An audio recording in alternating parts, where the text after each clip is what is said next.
X o Y especie está en un ambiente y para su supervivencia tiene como que evolucionar algunas cosas de su organismo, pues para sobrevivir. Bueno, si te están, si nos preguntan un término de pronto, nosotros no podemos incluirlo en la respuesta, ¿listo? Cuando tú hablas de evolucionar algunas condiciones, menciona mejor cambiar o modificar, o sí, para que te quede mejor la respuesta. Listo, está muy bien. Modificar algunas condiciones. ¿Y esas condiciones van en favor de qué, Dana Pérez?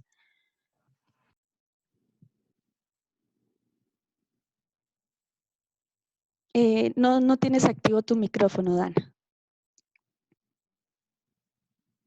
Pues, profe, que la especie mejore y que logre, ¿cómo se dice?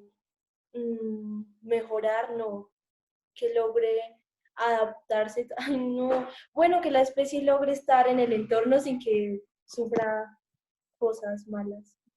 Bueno, puede ser. Sara Gamboa, ¿tú nos puedes indicar una condición de evolución que nos permita llegar a un tope evolutivo, por ejemplo?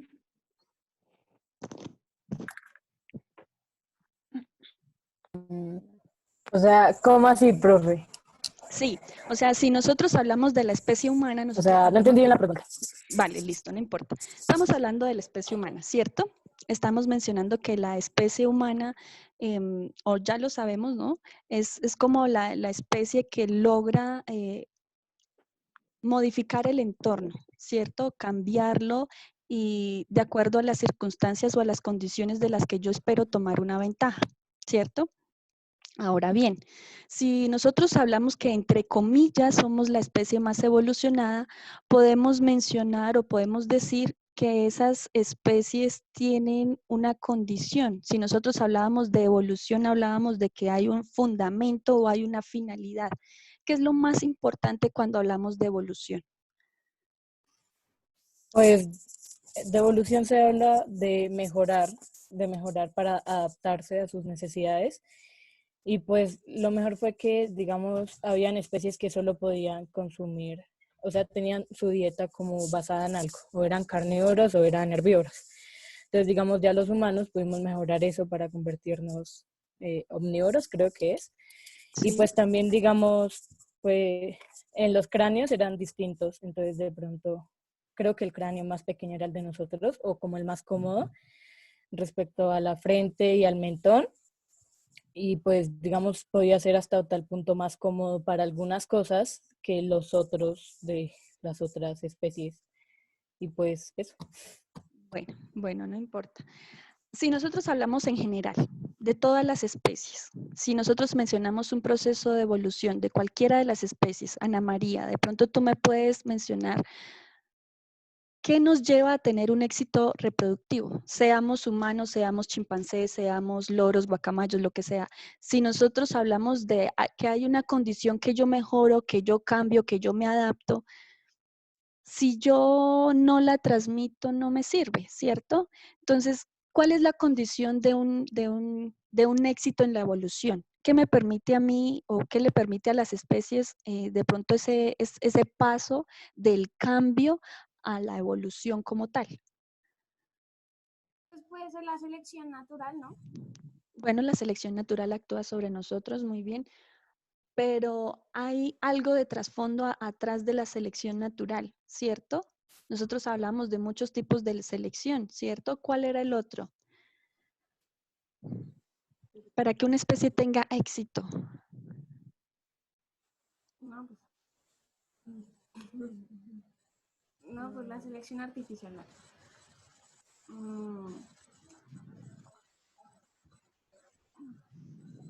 De pronto David Ramos sabe la respuesta. No te escuchamos, David.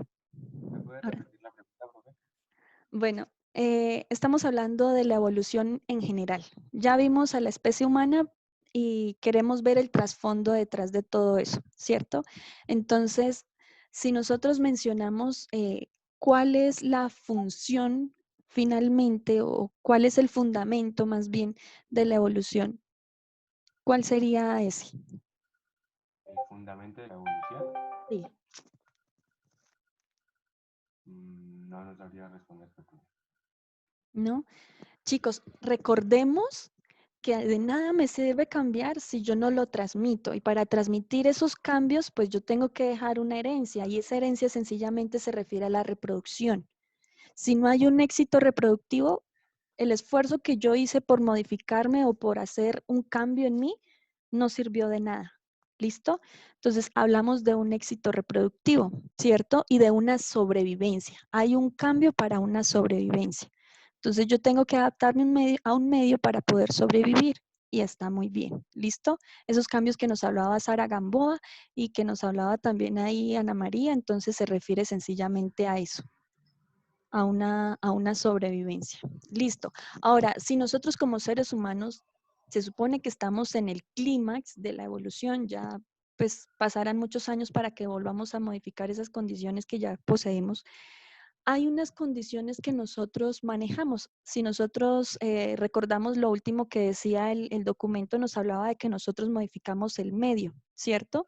Y cuando yo les hablaba a ustedes en el ejercicio que ustedes me hicieron de catástrofes ambientales, ustedes me hablaron por allá de la extinción de, no me acuerdo de qué especie, por una condición de caza de la especie. ¿Cierto? Algunos mencionaron la caza de unos elefantes marinos, no sé, no estoy segura. Exacto. Entonces, por ejemplo, para ese ejercicio, el desastre ambiental nosotros no lo podíamos considerar como la caza, ¿listo?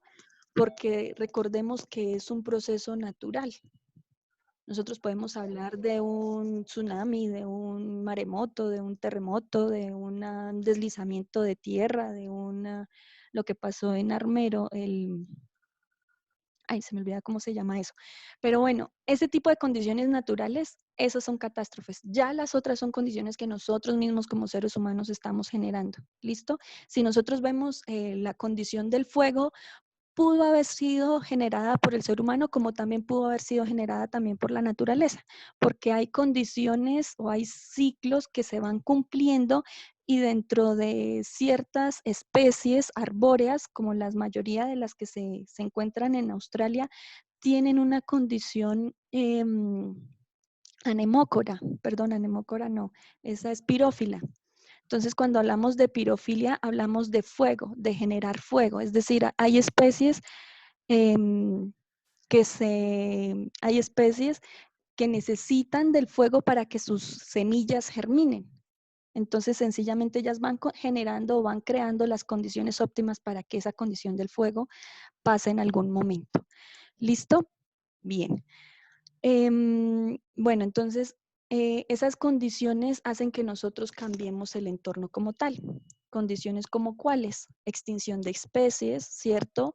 Si nosotros vemos lo que pasó, por ejemplo, aquí en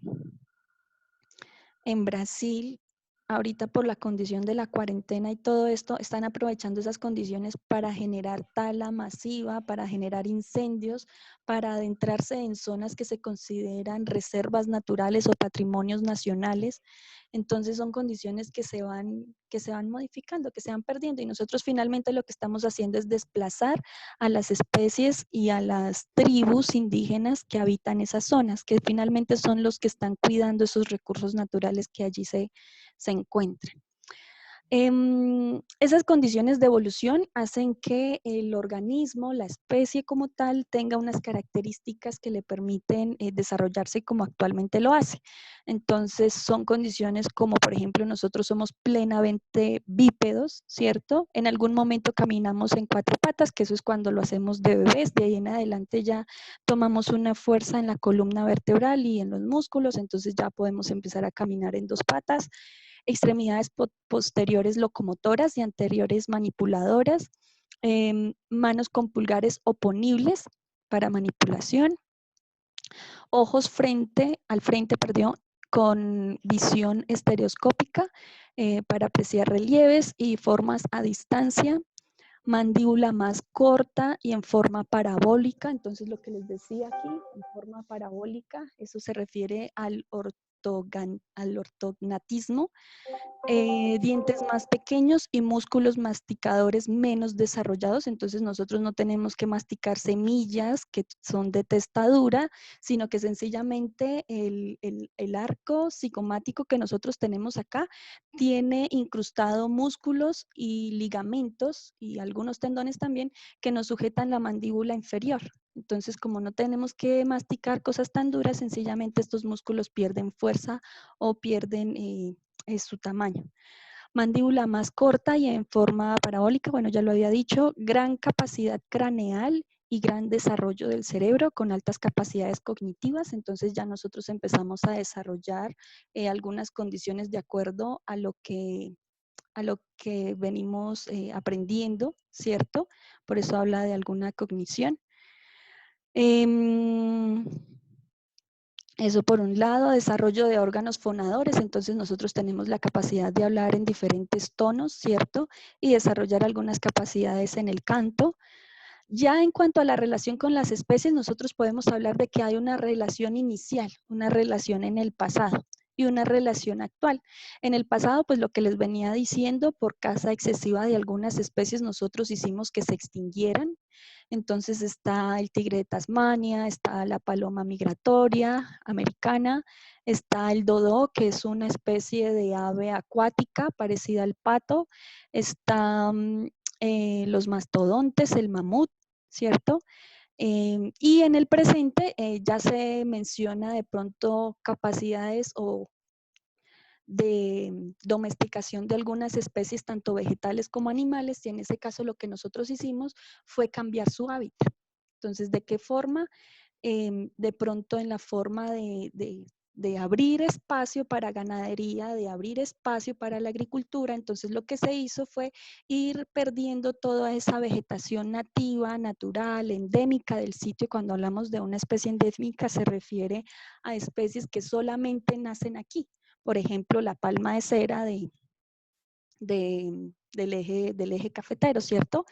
De pronto también la orquídea nacional, ¿cierto? Que esa se encuentra en zonas cálidas y húmedas, por ejemplo en Boyacá, en zonas como regiones como norte, por ejemplo, allá por el lado de San Mateo. Entonces, hay condiciones específicas en ambientes que permiten el desarrollo de una especie que es endémica de un sitio. Y todas esas especies nosotros las venimos perdiendo.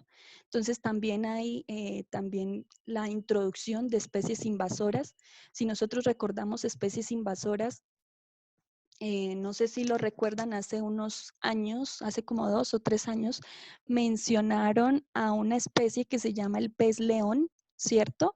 Que lo introdujeron a San Andrés. El pez se ve bonito, pero es una especie que se va alimentando de las especies nativas y es muy territorial, las va distribuyendo, las va sacando, las va apartando. Entonces, nosotros que las introducimos, lo que hicimos fue ya tomar al pez león como un recurso alimenticio para tratar de menguar esa consecuencia de esa especie en esta zona.